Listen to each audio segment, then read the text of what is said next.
Praise the lord. మన ప్రభువు అయిన యేసుక్రీస్తు పరిశుద్ధ నామంలో దేవుని ప్రియులైన మీ అందరికీ వందనాలు తెలియజేస్తున్నాను. ఈ సమయమందు మనం గలతీయులకు వ్రాసిన పత్రిక 2వ అధ్యాయాన్ని ధ్యానం చేసుకుందాము. ఈ అధ్యాయంలో పౌలు గారు తన యొక్క అనుభవాలను కొనసాగిస్తూ ఉన్నారు. మొదటి అధ్యాయంలో తన యొక్క కొన్ని విషయాలను సంఘస్థులకు తెలియచేయడానికి ప్రారంభించిన పౌలు గారు ఈ అధ్యాయంలో కూడా కొనసాగిస్తున్నారు. మొదట యెరూషలేములో తాను ఎదుర్కొన్న ఒక పరిస్థితి, ఆ తర్వాత అంతియోకులో తానికి ఎదురైన ఒక సంఘటన. ఈ రెండు సంఘటనలు ఈ యొక్క అధ్యాయంలో గ్రంథస్థం చేయబడ్డాయి. బైబిల్ గ్రంథాలు తెరవండి. గలతీ పత్రిక 2వ అధ్యాయం మొదటి నుంచి. అటు పిమ్మట 14 సంవత్సరాలైన తర్వాత నేను తీతును వెంటబెట్టుకొని బర్నబాతో కూడా యెరూషలేమునకు తిరిగి వెళ్ళితిని. దేవ దర్శనం ప్రకారమే వెళ్ళితిని. మరియు నా ప్రయాసము వ్యర్థమవునేమో లేక వ్యర్థమైపోయినదేమో అని నేను అన్యజనులలో ప్రకటించుచున్న సువార్తను వారికి ప్రత్యేకముగా ఎన్నికైన వారికిని విశదపరచితిని. అయినను నాతో కూడానున్న తీతు గ్రీసు దేశస్థుడైనను అతడు సున్నతి పొందుటకు బలవంత పెట్టబడలేదు. మనలను దాసులుగా చేసుకొనవలెనని క్రీస్తు యేసు వలన మనకు కలిగిన మన స్వాతంత్ర్యమును వేగుచూచుటకు రహస్యముగా తేబడి దొంగతనంగా ప్రవేశించిన కపట సహోదరుల వలన జరిగినది. సువార్త సత్యము మీ మధ్యను నిలిచినట్లు మేము వారికి ఒక్క గడి అయినా లోబడటకు ఒప్పుకొనలేదు. ఎన్నిక అయిన వారుగా ఎంచబడిన వారి యొద్ద నేనేమి నేర్చుకొనలేదు.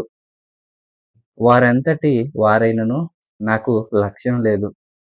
దేవుడు నరుని వేషము చూడడు. ఆ ఎన్నికైన వారు నాకేమీ ఉపదేశించలేదు. అయితే సున్నతి పొందిన వారికి బోధించుటకై సువార్త పేతురుకి ఎలాగూ అప్పగించబడినో అలాగూ సున్నతి పొందని వారికి బోధించుటకై నాకు అప్పగింపబడెను అని వారు చూచినప్పుడు, అనగా సున్నతి పొందిన వారికి అపోస్తలుడవుటకు పేతురునకు సామర్థ్యము కలగజేసిన వాడే అన్యజనులకు అపోస్తలుడనవుటకు నాకును సామర్థ్యం కలగజేసినని వారు గ్రహించినప్పుడు, స్తంభములుగా ఎంచబడిన యాకోబు, కేఫా, యోహాను అనువారు నాకు అనుగ్రహించబడిన కృపను కనుగొని, మేము అన్యజనులకును తాము సున్నతి పొందిన వారికిని అపోస్తలులుగా ఉండవలెనని చెప్పి తమతో పాలివారమగుటకు సూచనగా నాకును బర్నబాకును కుడి చేయి ఇచ్చిరి. మేము బేదలను జ్ఞాపకం చేసుకునవలెనని మాత్రమే వారు కోరిరి. అలాగ చేయుటకు నేను ఆసక్తి కలిగి ఉంటిని. ప్రియవిశ్వాసులారా, పౌలు గారు రక్షణ పొందారు. పూర్వం తను హింసకుడిగా, దూషకుడిగా, హానికరుడిగా ఉన్నాడు. తర్వాత దేవుని దర్శనం దమస్కుకు వెళుతుంటే దారిలో కలిగింది. ఆ తర్వాత అతడు యేసుని గురించి ఇంకా తెలుసుకున్నాడు. అరేబియాకి వెళ్ళాడు. తర్వాత దమస్కుకు వచ్చాడు. ఆ తర్వాత కిలికియా, సిరియా ప్రాంతాలకు వెళ్ళాడు. కిలికియాలోనే తాను ఎక్కడి నుంచి అయితే జన్మించి ఎక్కడైతే పెరిగాడో ఆ యొక్క పార్సు ప్రాంతం ఉంది. తన స్వజనుల దగ్గరికి వెళ్ళాడు. వారికి కూడా స్వార్థ చెప్పారు. వారు వెరివారు అంటారా, యేసు కోసం వెరివాడు అనిపించుకోవడానికి కూడా ఇష్టపడ్డాడు. అయినా వెళ్ళాడు. తర్వాత యెరూషలేంకి వెళ్ళి పేతురుని పరిచయం చేసుకోవాలనుకున్నాడు. వెళ్ళాడు. పేతురుని మొదటైతే సహోదరుల వలన, అంటే కొందరు శిష్యులు, యెరూషలేంలో ఉన్న సంఘస్థులైన వారి వలన, కొందరు వలన అతడు ముందుగా తిరస్కరించబడ్డాడు. కారణం, మునుపు ఇతడు హింసించాడు కదా. అయితే బర్నబా చేరదీసి మంచి ప్రవర్తనలో ఉంది, ఇతడు మారాడు, ఇతడు క్రీస్తు కోసం సాక్షిగా ఉండటానికి ఇష్టపడుతున్నాడు అన్న విషయాలు వారికి తెలియచేశాడు. పేతురుని కలుసుకున్నాడు. ఆ తర్వాత మరలా తానిక సువార్త ప్రయాణాల కోసం వెళ్ళిపోయాడు. చాలా కాలం అయింది. ఇంచుమించు 14 సంవత్సరాలు అయిపోయాయి. 14 సంవత్సరాల తర్వాత మరలా తీతుని వెంటబెట్టుకొని వస్తూ ఉన్నాడు పౌలు. తీతును వెంటబెట్టుకొని బర్నబాతో కూడా యెరూషలేంకి వచ్చారు. దేవదర్శనం ప్రకారమే వెళ్ళాడు. అయితే ఇంక వేరే ఆలోచనేమీ లేదు. వెళ్ళినప్పుడు కొన్ని విషయాలు జరిగాయి. ఏమైందంటే అక్కడ సంఘంలో ఎన్నికైన వారని కొందరున్నారు. వీరిలో మరలా కొందరు క్రీస్తు సువార్తను యూద మతంలోకి రెండింటిని కలిపి యూద మతం యొక్క ధర్మశాస్త్రపు విలువలను ఆచరిస్తేనే క్రీస్తు వలన రక్షణ అనే క్రొత్త సిద్ధాంతాన్ని పుట్టించి సంఘాన్ని చెరుపుతున్నారు. వీరు కపట సహోదరులు. వేషం వేశారు. మారు వేషాన్ని ధరించారు. భక్తుల్లాగా ఉంటారు. వీరు విశ్వాసుల్లాగా కనిపిస్తారు. కానీ అవిశ్వాసులు. ఎందుకంటే మతాన్ని చేరుస్తారు. ఇలాంటి పద్ధతులతో ఉన్నవారి ఎదుట పౌలు గారు నిలబడాల్సొచ్చింది. పౌలు గారు వెళ్ళినప్పుడు వాళ్ళు కాస్త వ్యతిరేకించారు. "ఏంటి అయ్యా! నీవు అన్యులతో కలిసిపోయావా?" ఇట్లా అట్లా అంట చాలా రకాలుగా ఆయన్ని మాట్లాడుతూ ఎదురాడి, ఇంకా చెప్పాలంటే "నీతో ఉన్న తీతు అన్యుడు కదా! అతడు యూద మత ప్రకారం అతడు సున్నతి పొందలేదు కదా!" ఇట్లా అంతా నిలదీశారు పౌలు గారిని. పౌలు వారికి స్పష్టంగా చెప్పాడు. యూదులకు యూద ధర్మశాస్త్రం ఉంది. అన్యులకి క్రీస్తు కృప ఉంది. యూదులకు కూడా క్రీస్తు కృప ఉంది. ఎవరైనా క్రీస్తు కృప చేత రక్షించబడతారు. ధర్మశాస్త్రం ఏ ఒక్కరిని రక్షించదు. ధర్మశాస్త్రం మనిషి ఎలాంటి వాడో చూపిస్తది. మనిషి పాపపు స్థితి బట్టబయలు చేస్తుంది. నువ్వు పాపివి అని వేలెత్తి చూపుతుంది. కానీ రక్షణ ఇవ్వలేదు. రక్షణ ఇచ్చేది క్రీస్తు. క్రీస్తు దగ్గరికి రక్షణ పొందటానికి యూదులమైన మనం యోధాచారాలు పాటిస్తున్నట్లుగా అన్యులు కూడా ఆచారాలు పాటించాల్సిన అవసరం లేదు. వారు విశ్వాసం ద్వారా కృప చేత రక్షించబడ్డారు. తీతు అట్టివాడే. ఇట్లాగా వారందరి ఎదుట తను విషయాలు తెలియచేశారు. కారణం ఏంటంటే వాళ్ళు బలవంతానికి ఒప్పుకోలా. వాళ్ళు వేషం వేశారు. వాళ్ళు సంఘాన్ని కలవరపరుస్తున్నారు. ఇందులో కొందరు అలాంటి వారి ఎదుట సవాలుగా నిలబడ్డాడు. గట్టిగా మాట్లాడాడు. ఉన్నదున్నట్లుగా చెప్పాడు. కృప వేరు, ధర్మశాస్త్రం వేరు. కృప ద్వారా రక్షణ. ధర్మశాస్త్రం కాడి క్రిందకు వెళ్ళటానికి మరలా మనం దాస్యంలో పడిపోతాం. ప్రభు దాస్యులుగా ఉండటానికి కాదు కోరింది. స్వతంత్రులుగా చేయాలని ఆశపడ్డాడు. సత్యము క్రీస్తే. ఆ సత్యమే మనల్ని స్వతంత్రులుగా చేస్తుంది. క్రీస్తునందున్న వారికి శిక్షావిధి ఉండదు. మరలా మీరు ధర్మశాస్త్రం క్రిందకు వెళితే ధర్మశాస్త్రం మరలా శిక్షను మీ మీదకు తీసుకొని వస్తుంది. ఎందుకంటే ధర్మశాస్త్రం ప్రకారం పాపం చేసిన వారు చావాలి. మరి క్రీస్తు దగ్గర పాపం చేసిన వారు పాపాన్ని ఒప్పుకొని విడిచిపెడతారు. క్రీస్తు తన రక్తం చేత తాను సిలువలో కార్చిన రక్తం చేత పాపాలు కడుగుతాడు, శుద్ధి చేస్తాడు. చచ్చిపోమని చెప్పడు. నాతో కూడా ఉండు, నన్ను నమ్ము, నన్ను పోలి జీవించు, నాకు నచ్చినట్లుగా భూమి మీద బ్రతుకు, అప్పుడు నేను వస్తాను, నిన్ను నాతో కూడా నా రాజ్యానికి తీసుకెళ్తాను అంటాడు క్రీస్తు. ధర్మశాస్త్రమో అట్లా అనదు, నువ్వు తప్పు చేసావు చచ్చిపో అంటుంది. చూసారా ఈ వ్యత్యాసాన్ని?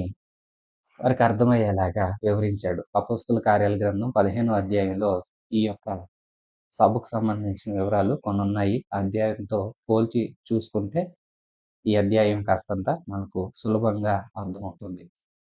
విశ్వాసులారా, అయితే తీతునైతే వాళ్ళు బలవంత పెట్టలేదు. ఎందుకంటే సున్నతి ద్వారా రక్షణ రాదు. సున్నతి పొందిన వారైనా పొందని వారైనా ఎవరైనా క్రీస్తు ద్వారానే రక్షించబడతారు. క్రీస్తు సువార్త ద్వారానే రక్షణ కలుగుతుంది. సువార్త విని క్రీస్తు దగ్గరకు రావాలి. మనిషి తన స్థితిని ఒప్పుకోవాలి. ప్రభువును స్వీకరించాలి. పాపాన్ని ఒప్పుకోవాలి. విడిచిపెట్టాలి. పరిశుద్ధంగా బ్రతకాలి. ఇంతే. తద్వారా తనకు క్రీస్తు మీదున్న విశ్వాసం ద్వారా ఆ వ్యక్తి తన విశ్వాసాన్ని చూసిన క్రీస్తు తన పైన ఒక వ్యక్తి నమ్మకం ఉంచుకున్నాడు అని ఆ వ్యక్తిని చేరదీస్తాడు, రక్షిస్తాడు, పాపాల నుండి విడిపిస్తాడు, పరిశుద్ధపరుస్తాడు. విశ్వాసులారా, ఇది జరగవలసిన పద్ధతి.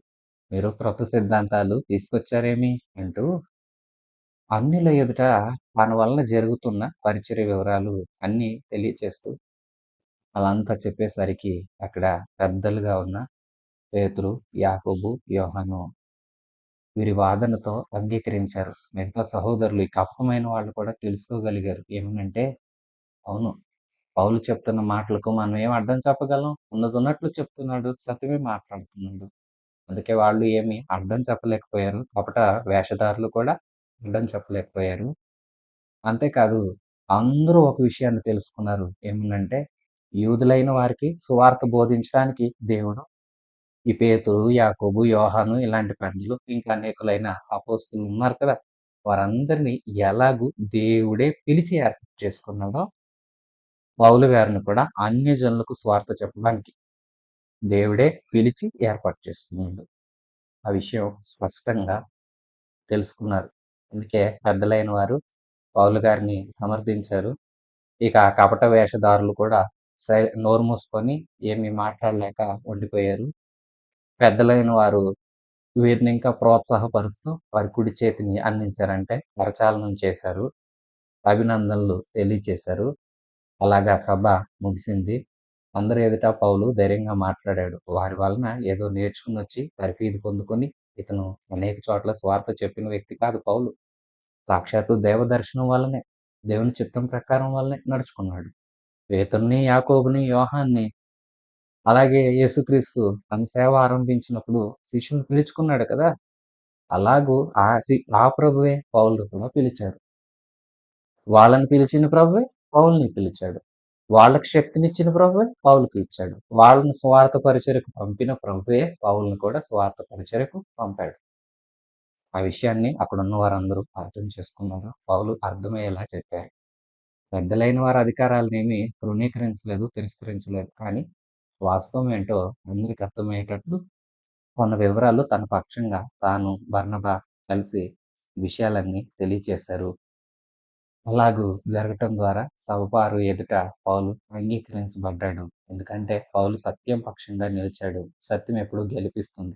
ప్రియ విశ్వాసులారా, సత్యమే చెప్పండి, సత్యమే గెలిపిస్తుంది. అబద్ధాలు చెప్పకండి, అవి ఓడిస్తాయి. అంతేకాదు పాపంలోనికి సులభంగా నడిపిస్తాయి. పాపానికి ఆరంభం అబద్ధం, దొంగతనం ఇలాంటి చిన్న చిన్నవే పాపాలకు ఆరంభం.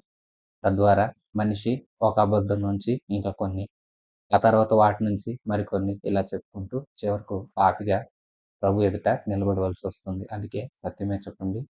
అప్పుడు క్రీస్తు మీ పక్షంగా ఉంటాడు. సత్యం ఎల్లవేళలా జయిస్తుంది. కాస్తంత ఓడిపోయినట్టు కనిపించొచ్చు గాని తుది విజయం సత్యానిదే. సత్యం పక్షంగా నిలబడ్డాడు పౌలు. అందుకనే అందరి ఎదుట తాను వివరాలేంటో స్పష్టంగా చెప్పుకోగలిగాడు. తాను ఏవైతే చెప్పుకున్నాడో వాటిని బట్టి అన్నింటినీ ఇక్కడ అనుకూలంగా దేవుడు పౌలు గారి పక్షంగా కూడా దేవుడు సహాయం అందించాడు. ఇప్పుడు యెరూషలేములో ఈ సంఘటన జరిగింది. ఆ తరువాత అంతియోకులో జరిగిన ఒక సంఘటనను తన యొక్క అనుభవాన్ని వివరిస్తున్నాడు పౌలు 11వ వచనం నుంచి. అయితే కేఫా అంతియోకుకు వచ్చినప్పుడు అతడు అపరాధిగా తీర్చబడెను గనుక నేను ముఖాముఖిగా అతన్ని ఎదిరించాను. ఎలయనగా యాకోబు నొద్ద నుండి కొందరు రాకమునుపు అతడు అన్యజనులతో భోజనము చేయుచుండెను. గాని వారు రాగానే సున్నతి పొందిన వారికి భయపడి వెనుక తీసి వేరైపోయింది. తక్కిన యూదులను అతనితో కలిసి మారు వేషం వేసుకుండ్రి గనుక బర్నబా కూడా వారి వేషధారణం చేత మోసపోయెను. వారు సువార్త సత్యము చొప్పున క్రమముగా నడుచుకొనకపోవుట నేను చూచినప్పుడు అందరి ఎదుట కేఫాతో నేను చెప్పిందేమనగా, నువ్వు యూదుడవైయుండి యూదుని వలె కాక అన్యజనుల వలనే ప్రవర్తించుచుండగా అన్యజనులు యూదుల వలె ప్రవర్తించవలెనని ఎందుకు బలవంతం చేస్తున్నావు? మనము జన్మ వలన యూదులమే గాని అన్యజనులలో చేరిన పాపులము కాము. మనుష్యుడు యేసుక్రీస్తునందలి విశ్వాసము మూలముగానే ధర్మశాస్త్ర సంబంధమైన క్రియల మూలమున నీతిమంతుడుగా తీర్చబడడని ఎరిగి మనమును ధర్మశాస్త్ర సంబంధమైన క్రియల మూలముగా కాక క్రీస్తునందలి విశ్వాసం మూలమునే నీతిమంతులమని తీర్చబడుటకై యేసుక్రీస్తును విశ్వసించి ఉన్నాము. ధర్మశాస్త్ర సంబంధ క్రియల మూలమున ఏ శరీరియు నీతిమంతుడని తీర్చబడడు కదా. కాగా మనము క్రీస్తునందు నీతిమంతులమని తీర్చబడుటకు వెదకుచుండగా మనము పాపులముగా కనబడిన ఎడల ఆ పక్షమందు క్రీస్తు పాపమునకు పరిచారకుడాయన. అట్లనరాదు. నేను పడగొట్టిన వాటిని మరలా కట్టిన ఎడల నన్ను నేనే అపరాధినిగా కనపరుచుకొందును గదా. నేనైతే దేవుని విషయమై జీవించు నిమిత్తం ధర్మశాస్త్రము వలన ధర్మశాస్త్ర విషయమై చచ్చిన వాడనైతిని. నేను క్రీస్తుతో కూడా సిలువ వేయబడి ఉన్నాను. ఇకను జీవించు వాడను నేను కాను. క్రీస్తే నాయందు జీవించుచున్నాడు. నేనిప్పుడు శరీరమందు జీవించుచున్న జీవితము నన్ను ప్రేమించి నా కొరకు తన్ను తాను అప్పగించుకొనిన దేవుని కుమారుని యందలి విశ్వాసం వలన జీవిస్తున్నాను. నేను దేవుని కృపను నిరర్ధకము చేయను. నీతి ధర్మశాస్త్రం వలనైతే పక్షమందు క్రీస్తు చనిపోయినది నిష్ప్రయోజనమే. ప్రియ విశ్వాసులారా, పౌలు గారు మాట్లాడుతున్నారు. అంతియొకలో జరిగిన ఒక సంఘటన ఇది. ఒకానొక సందర్భంలో పేతురు గారు అంతియొక ప్రాంతానికి వచ్చారు. అంతియొక ప్రాంతంలో ఇలాగూ జరుగుతూ ఉంది. యూదులు నిషిద్ధమైన వాటిని భుజించరు. వారికి లేవియా కాండంలో ప్రభువు ఇచ్చిన కొన్ని నియమ నిబంధనలున్నాయి ఆహారం విషయంలో. వారు నేటికి వాటినే పాటిస్తున్నారు. అంటే ఆ సమయం వరకు కూడా వాటినే పాటిస్తున్నారు. మరి క్రీస్తునందు విశ్వాసం ఉంచలేదా? క్రీస్తునందు విశ్వాసం ఉంచినా సరే కొందరేం చేస్తున్నారంటే ఇలాగే చేస్తున్నారు. కొందరు యూదులు ఎలాగున్నారంటే యూదుల సంబంధమైన దేవాలయానికి వెళుతున్నారు. ఆ బలి సందర్భమైన వాటిలో వాళ్ళు పాలు పొందుతున్నారు. సమాజ మందిరాలకెళ్తున్నారు. అలాగే విశ్వాసులందరూ చేరి ప్రార్థించుకుని ఈ ప్రార్థనా కూడికలకు కూడా వస్తున్నారు. ఇలాగ వాళ్ళెలాగున్నారంటే ఇటు యూద మతాన్ని వదలట్లేదు. ఇట్లా క్రీస్తుని కూడా విడిచిపెట్టని వారిగా 2 కావాలన్నట్లుగా ప్రవర్తిస్తున్నారు. అయితే ఇక్కడ 2 రకాల విందులు జరుగుతున్నట్టు. అంటే సాధారణంగా ఆదిమ సంఘం అలవాట్లు ఇలాగుండేవి అని కొందరు వేద పండితులు చెప్తారు. ఏమనంటే ముందుగా వారు ఆరాధన క్రమం జరిగించుకుంటూ ఒక ప్రేమ విందు చేస్తారు. ఆ తర్వాత అందరూ ప్రభు బల్ల సంస్కార పరిచర్యలో కూడా పాలు పొందుతారని. అయితే ఈ ప్రేమ విందు కూడా అన్యులు ఎలాగుంటారంటే వారికి ఆహారపు విషయంలో కొన్ని తినొచ్చు, కొన్ని తినకూడదనే నియమాలు యూదులకున్నట్లుగా లేవు. వారు తిండి వలన ఏముందన్నట్లుగా అన్నీ వారు ఇష్టంగానే మామూలుగానే వారు ఏ ప్రాంతపు వాసులైతే ఆ ప్రాంతపు అలవాట్లు చొప్పున వారి భోజనాన్ని వారు చేస్తారు. యూదులైతే అలా కాదు. కొన్ని నిషిద్ధమని ఎంచుతారే వాటినసలు వారు తినరు. పేతురు కూడా ఇలాంటి స్వభావంతో ముందుండేవాడు. అయితే యొప్పే ప్రాంతంలో మేడ మీద ఉన్నప్పుడు తను ప్రార్థన చేసుకుంటున్నప్పుడు దుప్పటి దర్శనాన్ని చూశాడు కదా! ఆ తర్వాత పేతురులో కొంత మార్పొచ్చింది. సరే ఇక్కడ వినండి. యూదుల యూదుల పంక్తిలో భోజనం చేస్తున్నారు. అన్యులేమో ఒక పంక్తిలో భోజనాలు చేస్తూ ఉన్నారు. ఇలాగ చేస్తూ ఉంటే పౌలు అన్యుల దగ్గర, పేతురు యూదుల దగ్గర కూర్చున్నారు. తర్వాత భోజనమైంది. అలా కాస్తంత వారిరువురు కలిసి నడుస్తూ ఉంటుంటే, "నువ్వేంటి ఇక్కడున్నావు? నువ్వేంటి ఇక్కడున్నావు?" అంటూ ఇరువురు కాస్తంత మాట్లాడుకోవడం ప్రారంభించారు. మాట్లాడుకుంటూ వాదం కాస్తంత తీవ్రమైంది. సరే, ఇద్దరు సమ్మతించారు. తర్వాత ఇరువురు అన్యుల పంక్తిలో భోజనం చేస్తున్నారు. ఇప్పుడు పౌలు గారు అన్యులతో ఉన్నారు. పేతురు కూడా అన్యుల పంక్తిలో భోజనం చేస్తున్నారు. అయితే పేతురు యాకోబు దగ్గర నుండి అంటే యెరూషలేము నుంచి సంఘ పెద్దలొచ్చారు. ఎప్పుడైతే ఈ సంఘపు పెద్దల రాకను పేతురు గారు గమనించారో, గమనించగానే వెంటనే అన్యుల పంక్తిలో నుంచి అలా ప్రక్కకెళ్ళిపోయి యూదులతో కూడా కూర్చుండిపోయారు. పౌలు గారు ఈ విషయాన్ని గుర్తించారు. చూసారు. అందరి ముందు అన్నారు, "పేతురు, ఏంటి నువ్వు చేసింది? నువ్వు వాళ్ళకి భయపడుతున్నావా? యూద మతాచారాన్ని ఇంకా నీవు కొనసాగించే వారితో కూడా నీవు కూడా సమర్థిస్తున్నావా? మనం ఏ ప్రాతిపదికన రక్షించబడ్డాము? మన అలవాట్లేంటి? మన అభిప్రాయాలేంటి?" విశ్వాసులారా, ఇప్పుడు యూదుల ధోరణేంటి? యూదులంటారు, మా యూద మతాన్ని పాటించాలి, క్రీస్తుని నమ్మాలి. అప్పుడే రక్షణ.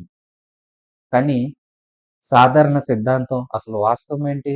క్రీస్తుని విశ్వసిస్తే చాలు రక్షించబడతాం. పాపాలు ఆయనతో ఒప్పుకుంటాం. నేరుగా మనం ఏదైనా క్రీస్తుతోనే తేల్చుకుంటాం. క్రీస్తే మనల్ని ఆయనకి నచ్చేటట్లుగా తన ఆత్మ ద్వారా మారుస్తారు. మన ప్రవర్తనలో కూడా దినదినం మార్పొస్తుంది. దేవుడికి నచ్చేటట్లుగా మారతాం. మరి యూదులేమో అలా కాదు. మా ధర్మశాస్త్రం కూడా పాటించాలి. సున్నతి పొందాలి. ఇలాగూ మేమేమైతే ధర్మశాస్త్రంలో కొన్ని విధులున్నాయో వాటిని ఖచ్చితంగా చెయ్యాలి అంటారు వారు. అలా సమర్థించే వారితో నువ్విప్పటిదాకా అన్యులతో ఉన్నట్లుగానే ఉండి, మరలా యూదులొచ్చేసరికి వారికి భయపడి ఎళ్ళిపోయావా? నువ్వేం చేస్తున్నావు? ఈ 2 రకాల ధోరణేంటి పేతురు? అందరి ముందే అడిగాడు. ఎందుకంటే పౌలు పక్షపాతం చూపడు. స్వార్థపక్షంగా పోరాడుతున్నాడు కదా! ఆ పోరాటంలో పెద్దలతో మాట్లాడాల్సొచ్చినా పౌలు గారు నిర్భయంగా మాట్లాడుతా పేతురుని కూడా అంటున్నారు. మనం రక్షణ దేని ద్వారా పొందాం? ఎవరి ద్వారా పొందాం? క్రీస్తు ద్వారా. క్రీస్తు ద్వారా పొందినప్పుడు మరలా నువ్వు యూదులతో సమ్మతించి అన్ని జనులు కూడా ఇప్పుడు యూదుల్లా మారాలనా? నువ్వు చేసిన దానికి అర్థమేంటి? ఈ ప్రవర్తనేంటి? అన్నట్లుగా కాస్తంత ఖండించాడు. మీరు తెలుసుకోండి. అందరూ కూడా తెలుసుకోవాల్సిన విషయం స్పష్టంగా చెప్పాడు. ఏమనంటే, ఇప్పుడు యూదులు ధర్మశాస్త్రం క్రిందన ఉన్నారు. వారు ఆ ధర్మశాస్త్రం అనే కాడిని ఇంకా మోస్తున్నారు. మనము అన్యులైన వారు విశ్వాసం ద్వారా కృపచేత రక్షించబడుతున్నారు. అన్యులు చాలా తేలికగా సువార్త వింటున్నారండి. విన్న సువార్తను విశ్వసిస్తున్నారు. ప్రభువా! మేము నిజంగా పాపులమయ్యా. నువ్వు మా కోసం ఎంత త్యాగం చేసావని ప్రార్థన చేసి, వీళ్ళు చేసిన పాపాలన్నీ ఒప్పుకొని, ఇంక అలా చెయ్యం బాబు అని తీర్మానం చేసుకొని ప్రభువులో నిలుస్తున్నారు. వీరు ఇంత తేలికగా రక్షించబడుతుంటే, యూదులేమో ఇంక అవే మోసుకొస్తున్నారు. ఆ పద్ధతులు పాటించాలి, ఈ పద్ధతి పాటించాలి, ఇది చేయాలి, అది చేయాలి, ఇలా చేస్తూ వాళ్ళ దేవుడిని ఆరాధించాలంటూ పద్ధతులను కూడా విడిచిపెట్టట్లేదు. ఇప్పుడు నువ్వు వాళ్ళతో చేరి, వాళ్ళతో ఏకీభవించి, మీ సిద్ధాంతాలను ఇప్పుడు అన్యుల మీద కూడా రుద్దాలనా? ఇలా చేస్తున్నావు. మనం ధర్మశాస్త్రం ద్వారానా రక్షించబడతాం? దేవుని కృప చేత కదా! ధర్మశాస్త్రాన్ని క్రీస్తు ప్రభు అంతా నెరవేర్చారు కదా! మోషే వాళ్ళకు ధర్మశాస్త్రం దేవుని ద్వారా తీసుకొచ్చాడు కదా! తీసుకొచ్చిన నాటి నుంచి యేసుక్రీస్తు ప్రభు వచ్చేసరికి కొన్ని వేల సంవత్సరాలు గడిచాయి. ఈ వేల సంవత్సరాల్లో ధర్మశాస్త్రం చేసిన పనేంటో తెలుసా? ప్రతి మనిషిని పాపి, పాపి, పాపి అని తీర్చింది అంతే తప్ప, పాపం పోగొట్టే మార్గం చూపించలా. రక్షించి పరలోకం చేర్చే మార్గం చూపించలా. ఆ మార్గాన్ని చూపించిందెవరు? ప్రభువైన క్రీస్తు. ఆ ధర్మశాస్త్రాన్ని అంతా ఏ మనిషి నెరవేర్చలేకపోయాడు. కానీ క్రీస్తు ధర్మశాస్త్రం అంతా నెరవేర్చాడు. ఏది వల్ల? అంతా నెరవేర్చి ధర్మశాస్త్రాన్ని, కాడిని మన భుజాల మీద నుండి దించి, ఇప్పుడు ఆయన కృప ద్వారా మనకు తేలికైన మార్గం చూపిస్తే, ఈ మార్గం ద్వారానే కదా మేము అనేకులు రక్షించబడ్డారు. మనం పరిచర్య చేస్తుంది కూడా అదే కదా! చెప్పవలసిన వాడవయ్యుండి ఏంటయ్యా నీవు? మనం ధర్మశాస్త్రం విషయంలో, క్రీస్తు శిలువ విషయంలో, క్రీస్తు శిలువను బట్టి, ధర్మశాస్త్రాన్ని బట్టి మనం చచ్చిపోయాం కదా! నేనైతే చనిపోయా. నాకు ధర్మశాస్త్రంతో ఇక విధి లేదు. అలాగని ధర్మశాస్త్రం చెడ్డది కాదు. కానీ ఆ కాడి, ఆ బరువు ఇక నా భుజాల మీద లేదు. నన్ను ప్రభు రక్షించాడు. రక్షించబడిన ప్రభువుని నేను ఆరాధిస్తున్నాను. నన్ను క్రీస్తు విషయంలో, ఆయన శిలువ విషయంలో, ఆయన నా కోసం శిలువనెక్కాడు. ఆ విషయం నేను ఎప్పుడైతే తెలుసుకున్నానో, ఇప్పుడే నేను కూడా క్రీస్తుతో కూడా చనిపోయా. అంటే నా పాపాల విషయంలో చనిపోయా. పాత సౌలు అనే వ్యక్తి చనిపోయాడు. ఇప్పుడు నేను పౌలుని. సౌలుగా ఉన్నప్పుడు నేను పరిసయ్యుడిని. అహంకారంగా ఉన్నాను. నేనే మత విలువలన్నీ పాటించా. ఇప్పుడు నేను అలా కాదు. నేను చనిపోయా. ఇప్పుడు నేను పౌలుగా మారా. ఇప్పుడు నేను ఎలాగున్నాను తెలుసా? క్రీస్తు ఎలా నడవమంటే అలా నడుస్తున్నా. ఒక విధంగా చెప్పాలంటే యేసయ్యే నాలో జీవిస్తున్నాడు. నేను చనిపోయా. యేసుకి ఎలా ఉంటే ఇష్టమో నేను అలాగే ఉంటున్నా. అలాగ ఉండాల్సిన పేతురు నువ్వేంటి అంటూ పేతురుని కూడా ఎక్కడైతే తనకు పేతురు నడుచుకుంటున్న పద్ధతి కూడా తప్పనిపించిందో ఆ విషయాన్ని కూడా ఖండించాను. ఇలాంటి విషయాలు జరిగాయి. ఈ విషయాలన్నీ గలతీ వాళ్ళకి ఎందుకు చెప్తున్నారంటే, అపోస్తలుడైన పేతురు లాంటి వారే ఈ విషయంలో తప్పుగా ఉంటే, నేనిలా చెప్పాను కదా! నా సంఘస్థులారా, గలతీయులారా, మరి మీరెందుకు క్రీస్తునొదిలేసి మరలా యూద పద్ధతుల్లోకి ఎందుకెళుతున్నారు? అని చెప్పడానికే ఈ ఉదాహరణలు కూడా రాశారు పౌలు గారు. వింటున్న ప్రియ విశ్వాసులారా, యూద ధర్మశాస్త్రం వాళ్ళకి భారమైపోయింది. అయినా వాళ్ళంటారు, మేము ఆ భారాన్ని మోస్తాము, క్రీస్తుని నమ్ముతాము. 2 రకాల పద్ధతులొద్దు. నువ్వు క్రీస్తుని నమ్మావా? క్రీస్తు దగ్గరికి రా. సంపూర్ణంగా నిన్ను నీవు ఆయనకి సమర్పించుకో. ఒకటే నీ గురి. ఏంటో తెలుసా? యేసయ్య నేను నీ చేతిలో ఉన్నా. నీకెలా ఉంటే ఇష్టం? ఈరోజు నేను ఈ పని చేయాలనుకుంటున్నా. ఇది నీకు నచ్చిద్దా? నచ్చదా? అంటూ క్రీస్తుకి నచ్చుతాయా? నచ్చవా? అన్నట్లుగా మనల్ని మనం ప్రతి విషయంలో సరిచూసుకుంటూ నడవటమే క్రీస్తుని పోలి క్రీస్తులాగా జీవించడం. అలా జీవించాలి. పాపాలు ఒప్పుకోవాలి. ఏ పాపం చేయకూడదు. క్రీస్తుకి పాపం చేయడం ఇష్టమా? మన ప్రభువైన యేసయ్య ఇష్టపడతాడా? కాదు కదా! మనందరి పాపాల కోసం చనిపోయాడు కదా ఆయన. మరలా మనం పాపం చేస్తే ఆయన ఇష్టపడతాడా? మనం పాపం చేయకూడదు. మనం లోకపు పద్ధతుల్ని, ఆచారాలను పాటించకూడదు. మనం యేసయ్యనే పాటించాలి. యేసయ్య ఎలా ఉన్నాడో అలాగే మనం ఉండాలి. ఇదే మనం జీవించవలసిన విధానం. ధర్మశాస్త్రం రక్షణ ఇవ్వలేదు. క్రీస్తే రక్షణ ఇస్తాడు. ధర్మశాస్త్రం నీ స్థితి చూపిస్తది. కానీ నీ స్థితిని మార్చదు. నీ స్థితిని మార్చేవాడు ప్రభు. ప్రభువుని సేవించు. ప్రభువుని అనుసరించు. ప్రభువులాగా జీవించు. నువ్వు సిలువతో నిన్ను నీవు నీ పాపపు స్థితి విషయంలో చనిపోయిన వాడిగా జీవించు.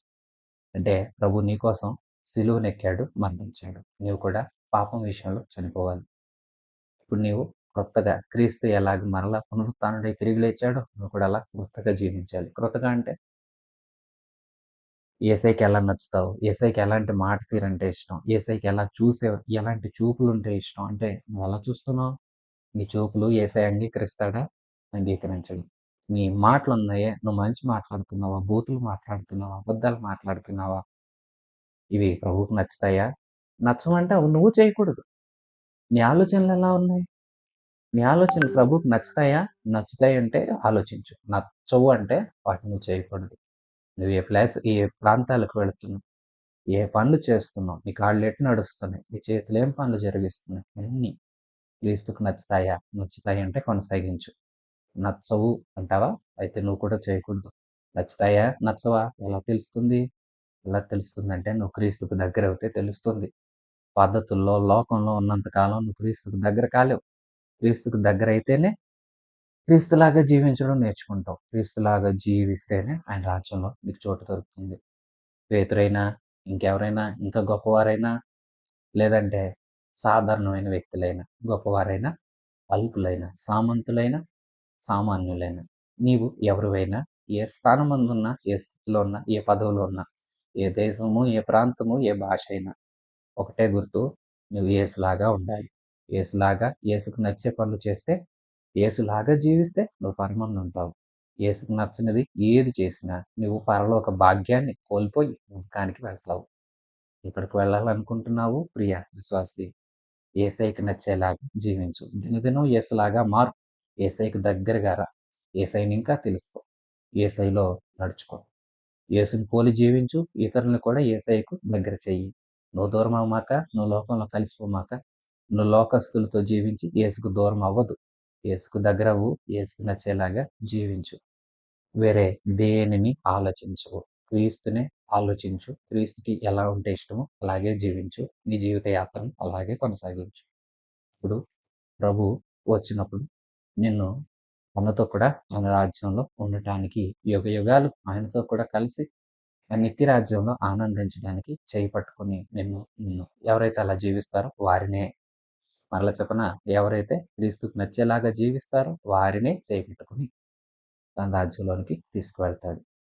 అలా ప్రభు వచ్చి ఇప్పుడే తీసుకువెళతాడు అంటే అలా తీసుకువెళ్ళే గుంపులో నీవు ఉంటావా? ఆలోచించుకో. ఈ మాటలన్నీ నీకోసమే. నిన్ను నీవు వాక్యం ఎదుట ఒకసారి పరీక్షించుకో. ప్రభు కృప మనందరికి తోడైండి. ఈ మాటలు ప్రతి వారి హృదయాలు స్థిరపరిచి మహిమ కలిగిన ఆయన రాకడకు మనందరినీ సిద్ధపరచునుగాక. ఆమేన్. మన ప్రభు అయిన యేసయ్య కృప, తండ్రి అయిన దేవుని పరమ ప్రేమ, పరిశుద్ధాత్మ దేవుని సన్నిధి సహవాసం మనందరికీ సదాకాలం తోడై ఉండి నడిపించునుగాక. ఆమేన్. God bless you.